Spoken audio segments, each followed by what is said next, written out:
อีสองตัวแล้วพี่น้องสองตัวแล้วสองตัวแล้ว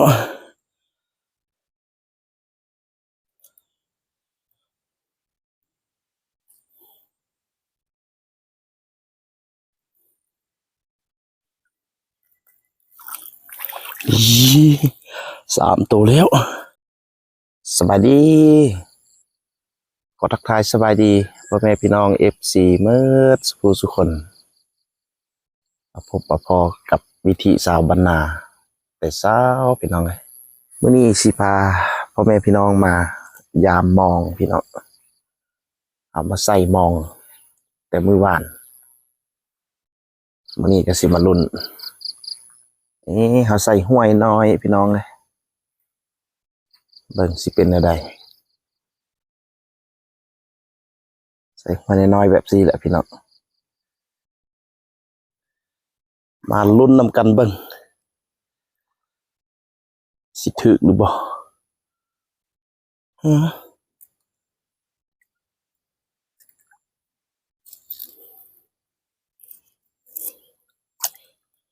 โอ้คอหมดแล้วพี่น้องเลย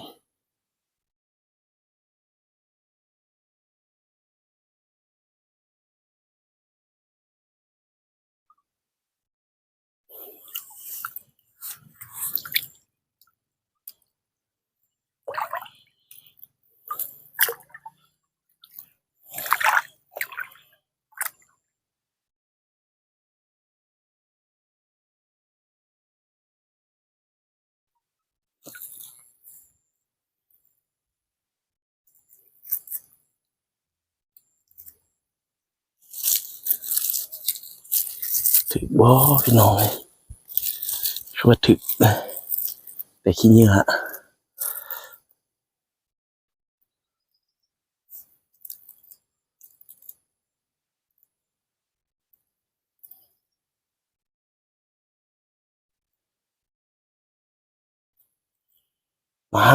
มาแล้วพี่น้องตัวหนึ่งแล้วตัวหนึ่งแล้วทุกคน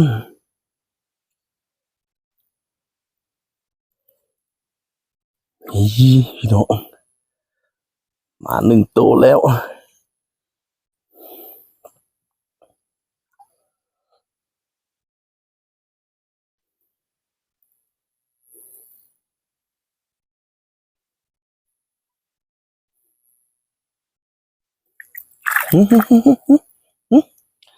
หาแต้มที่สองแต้มที่สอง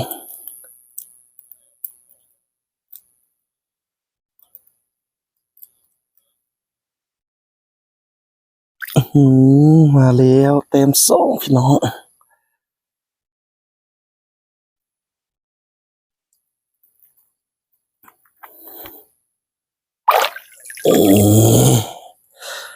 พี่น้องเลยสองแต้มเลยดังเนี่ยเอาใส่เป็นตอนน้อยๆพี่น้องเลยตอนบ่ใหญ่เนาะเพราะว่าห้วยน้ำกะเป็นห้วยน้อยพี่น้องเลยตัดเป็นตอนน้อยๆใส่ถือว่าด่างแรกเก็บไปสองแต้มต่อด่างที่สองกันพี่น้องว้าวด่างนี้คือมือถิกใบไม้หลายแท้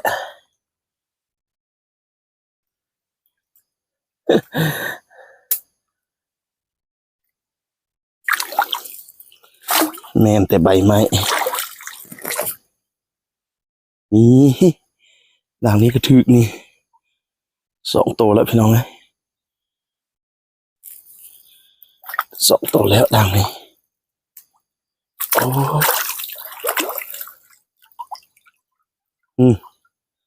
ตัวที่สามมาแล้วพี่น้อง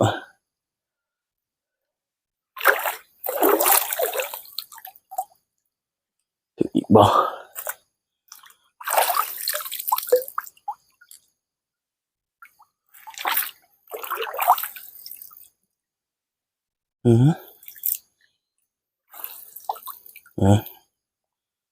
ตัวที่สี่พี่น้องเลย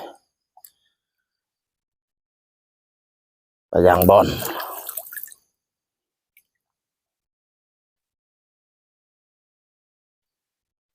เดี๋ยวถึก4 ตัวด่างนี้ตอนนี้เราก็มาฮอดด่างที่3พี่น้องสิลงไปยามมันเป็นอะไรด่างที่3นี่สิมีบ่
เอ็ดด่างนี้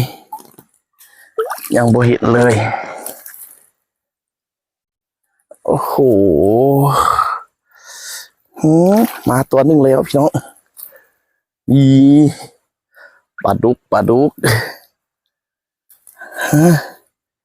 นึกว่าจะบ่ถือเดี๋ยวถือไปตัวหนึ่งปลาดุกพี่น้อง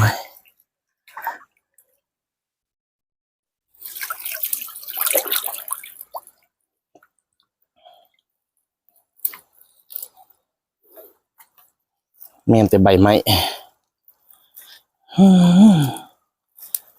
ลิบกิโลเลยเนาะใบไม้เนาะแต่ว่าเขาก็ได้ปลาอยู่เด้อปลาโตนึงนี่น้องปลาดุก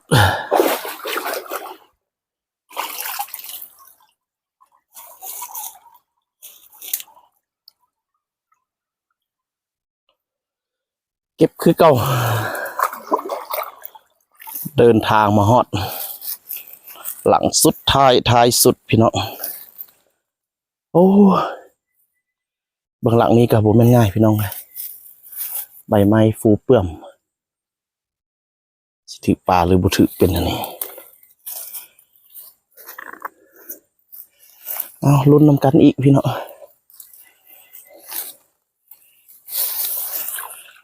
ใบไม้นี่เยอะเลยใบไม้นี่นะ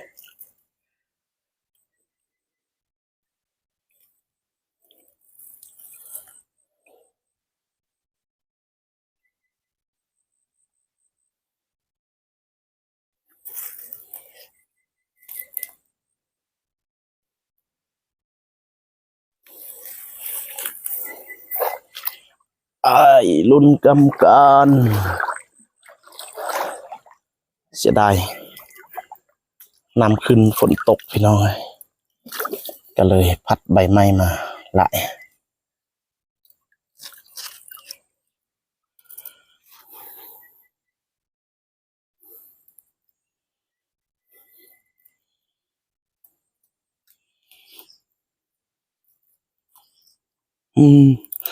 มาแล้วพี่น้องตัวแรกปลาดุกพี่น้องนี่ยังพี่น้องบ่เห็นเดี๋ยวก็ไม่ก่อน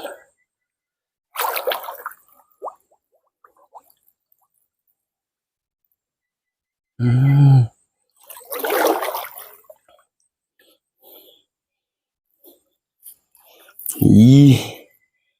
ปลาดุกนี่พี่น้องเลย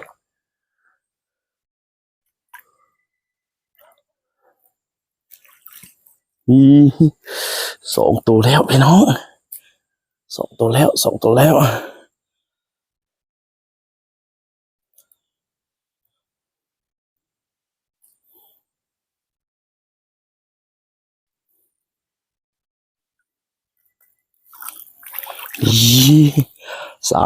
ว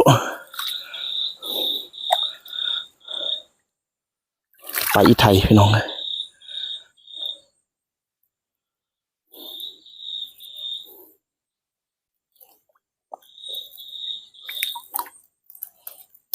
ไม่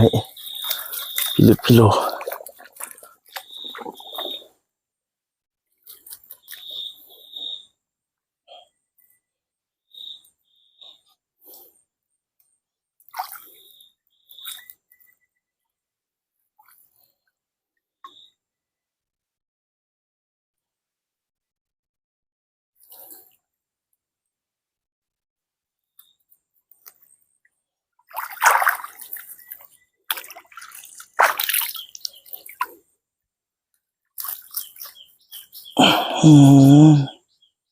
มาแต่ใส่เนาะไม่นี่เนาะ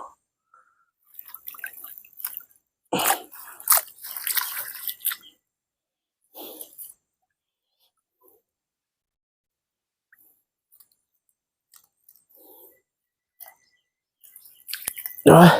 ยามไปก่อนพี่น้อง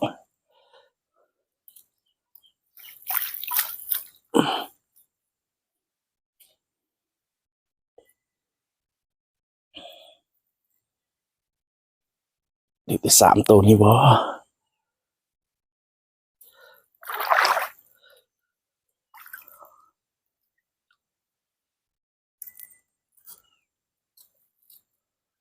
4ตัว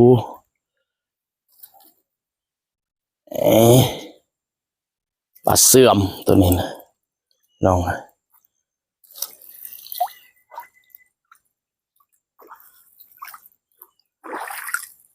ถือได้4ตัว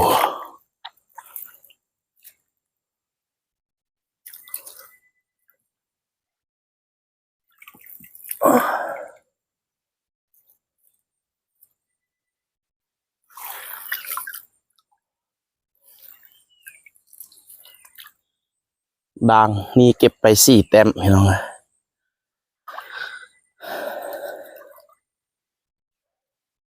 เดี๋ยวบุญนึงเขาจะไปปลดน้ำกันพี่น้อง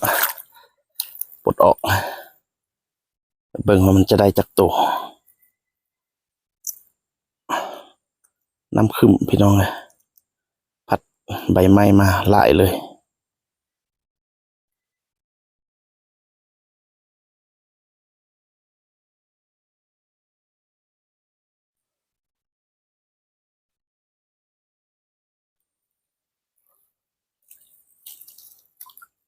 พี่น้องนี่ผลงาน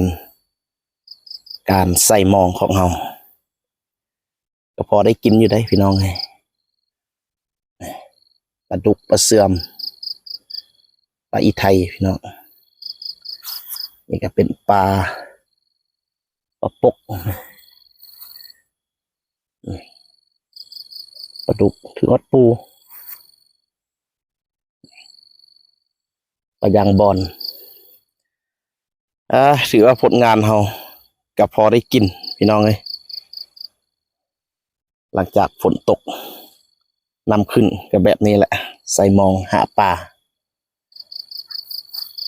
สำหรับคลิปนี้ก็สิปิดไว้เพียงสำนี้พี่น้องแล้วพบกันใหม่คลิปหน้าสบายดี